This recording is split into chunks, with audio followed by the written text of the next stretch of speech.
Sa kanto, sa jeep, sa balita, gabi-gabi, pare-pareho ang reklamo ng mga katabi.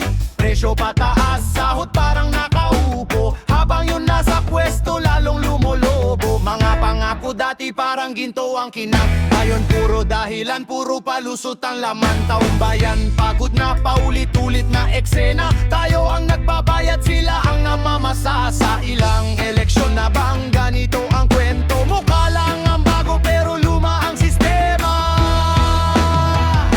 Pinoy sawang-sawa na sa nakawan, sa mga buhayang busog na sa kaban.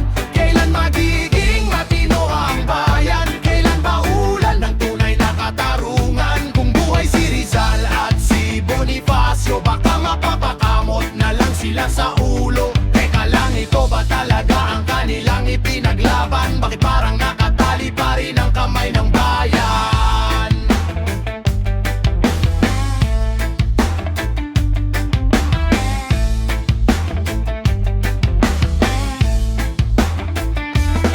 Sa libro bayani, sa tunay na buhay, kulang yung tapang sa EDSA, parang naipon sa aparador lang. May boses sa social media pero tikon sa gawa, takot mawalan kaya tiis muna, bahala na. May guro, may nurse, may OFW na nalayo, sila ang bayani pero hirap ang sweldo. Habang may nakaupo na hindi na nahiya, kapal lang mukha, mas makapal pa sa pisngi ng buhaya. Ilang henerasyon na bang nagtitiis, silang pangarap pa ba ang kailangang mamiss?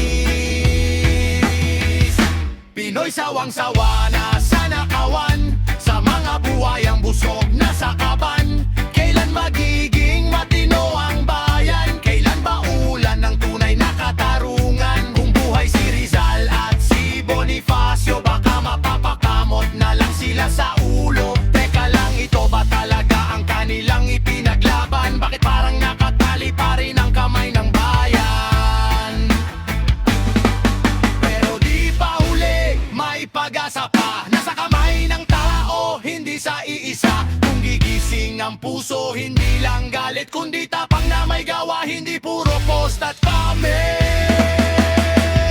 Pinoy di habang buhay na ganyan, may araw din nalilinis ang bayan. Pag ang matitino na ang pinili ng masa, at hindi na nadadala sa pera at drama.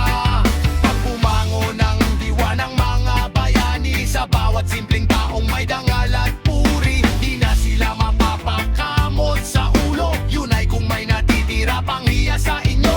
Kahit yurakan nyo ang bansang ito, pusok sa dugong bayani ang lupang ito. Hindi lang reklamo, hindi lang sigaw, pagkilos ng tama, ang tunay na ilaw.